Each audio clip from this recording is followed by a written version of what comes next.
নানান প্রয়োজনে আমাদের কিন্তু অ্যাপ লক করে রাখার প্রয়োজন হয়। অনেক স্মার্টফোনে কিন্তু এখন বিল্ট ইন অ্যাপ লক থাকে, অনেক স্মার্টফোনে থাকে না। সো যাদের স্মার্টফোনগুলোতে আসলে এই অ্যাপ লক বিল্ট ইন থাকে না, তারা কীভাবে যে কোনো প্রকার অ্যাপ লক করে রাখতে পারে সেটাই দেখাবো আজকের এই ভিডিওতে। তাহলে কথা না বলি মূল ভিডিও শুরু করি। ফার্স্ট অফ অল আপনি গুগল প্লে স্টোরে চলে যাবেন, এখানে গিয়ে আপনি লিখবেন অ্যাপ লক। অ্যাপ লক লেখার পর আপনার সামনে অনেকগুলো অ্যাপস চলে আসবে। স্ক্রল করে আপনি নিচের দিকে আসবেন, আরও নিচের দিকে আসবেন। আসার পর আপনি দেখতে পারবেন এই অ্যাপসটা app lock, lock apps and pin lock. ঠিক আছে, এটা ক্যালকুলেটারের মতো একটা আইকন রয়েছে, জাস্ট আপনার আইকনটা ভালো করে দেখে রাখুন। ওকে, এইটাকে হচ্ছে জাস্ট আপনি আপনার ফোনে ইনস্টল করে নেবেন। ওকে, দেখতে পাচ্ছেন আমার এটা ইনস্টল হয়ে গেছে। এখন ওপেন অপশনে একটা ক্লিক করছি। এখন এখান থেকে বলছে যে একটা প্যাটার্ন সিলেক্ট করতে বা একটা প্যাটার্ন দিয়ে দেওয়ার জন্য। ঠিক আছে, সো যে প্যাটার্নটা দিয়ে আপনি সাধারণত খুলবেন, ঠিক আছে, আমি ধরেন একটা এম ড্র করে দিচ্ছি। এই এমটা আবার দিতে হবে, মানে আপনি যে প্যাটার্নটা দিয়েছেন সেমটা আরও একবার দিতে হবে। দুইবার দিয়ে দিলাম। এখন এখান থেকে একটা সিকিউরিটি কোয়েশ্চেন এসেছে, সেটার উত্তর দিতে হবে। এটা বলছে what is your lucky number. ঠিক আছে, আপনি এখান থেকে আপনার একটা লাকি নাম্বার দিয়ে দেবেন, যেমন আমারটা 007 দিয়ে দিলাম আমি। দিয়ে দেওয়ার পর এখান থেকে ডান করে দিলাম। ওকে, এখন দেখেন ডিফল্টে কিন্তু এখানে অনেকগুলা অ্যাপ লকের অপশন চালু রয়েছে। ঠিক আছে, মানে এখানে ঠিক চিহ্ন রয়েছে।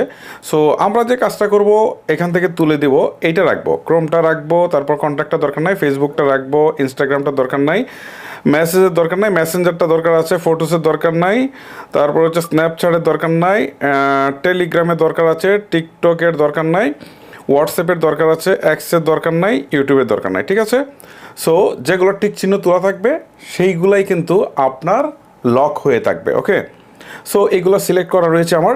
সো এখন আমি নিচে একটা অপশন রয়েছে ওয়ান ট্যাপ লক, এখানে ক্লিক করি। ক্লিক করার পর এখান থেকে 3টা অপশন আছে, এইগুলো অন করে দিতে হবে। So access app with uses, এটার পাশে আমি ক্লিক দিলাম। ক্লিক দেওয়ার পর এই যে জাস্ট এটাকে আমি চালু করে দেবো। ঠিক আছে, এখন গটিটা দেওয়ার পর এই যে অ্যাপ লকটা আসছে, এখন এটাকে আমি চালু করে দেবো। দেখেন এটা সবুজ হয়ে গেল। তারপর 2 নম্বর অপশনটাতে যাই, কীভাবে এইটাকে হচ্ছে জাস্ট এই অ্যাপ লকটাকে চালু করে দিলাম, এটার সবুজ চিহ্ন হয়ে গেল। থার্ডে এখানে আসলাম, এখানে অ্যালাউ করে দিলাম। এখন কিন্তু আমার 3টা কাজই শেষ। এখানে অ্যাড আসছে, আমি ক্রস দিয়ে দিই, এখানে ক্রস দিয়ে দিই, দিয়ে কেটে দিই। এখন দেখেন আমি কিন্তু সরাসরি অ্যাপ লক এই অ্যাপসটাতে চলে আসছি। তার মানে আমার অ্যাপগুলো এখন কিন্তু লক হয়ে গেছে। আমি যদি অ্যাপ লকে আবার ক্লিক দিই, তাহলে একটা অ্যাড শো করার পর কিন্তু আমি দেখতে পারবো অ্যাডটা শো হয়ে গেছে। আমি ক্রস চিহ্ন দিয়ে দিই, এই যে দেখেন আমার কোন কোন অ্যাপগুলো লক রয়েছে। আমি যদি আরও চাই লক করতে, তাহলে সেইগুলোও কিন্তু করতে পারবো। আমি যদি গ্যালারি লক করতে চাই, এই যে গ্যালারিটাও লক করে দিলাম। এখন কিন্তু আমার অ্যাপগুলো লক হয়ে গেল। এখন আমি জাস্ট হচ্ছে হোমে ব্যাক করে চলে আসি, দেখি আসলে লক হয়েছে কিনা। আমরা কিন্তু হোয়াটসঅ্যাপে লক দিয়েছিলাম, দেখেন হোয়াটসঅ্যাপে কিন্তু এখন সরাসরি ঢোকা যাচ্ছে না, মানে এখানে কিন্তু আমাকে প্যাটার্নটা দিতে হবে। ওকে, আমি প্যাটার্নটা ড্র করি, দেখেন এই এখন কিন্তু আমি হোয়াটসঅ্যাপে চলে আসলাম। তারপরে আমরা আর যেসব অ্যাপসে দিয়েছিলাম, আমরা আরও 2-1টা অ্যাপস চেক করি। ঠিক আছে, ফেসবুকে দিয়েছিলাম, দেখেন ফেসবুক কিন্তু চালু হয়নি।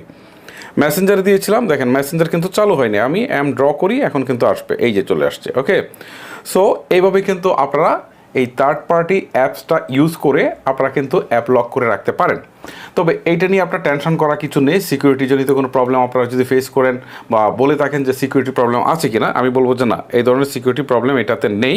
বিকজ এটা আমি আমার এই যে ফোনটা আছে পার্সোনাল ফোনটা, এইটাতে আমি ইউজ করি, অনেক দিন ধরে ইউজ করছি, কোনো প্রবলেম নেই। আপনারা চাইলে এটা ইউজ করতে পারেন। সো গাইস, এই ছিল মূলত আমার আজকের ভিডিও। যদি আপনার কাছে ভিডিওটি ভালো লেগে থাকে তাহলে অবশ্যই একটি লাইক করতে ভুলবেন না। আজকের মতো আমি হিমেল এখানে বিদায় নিচ্ছি। আল্লাহ হাফেজ।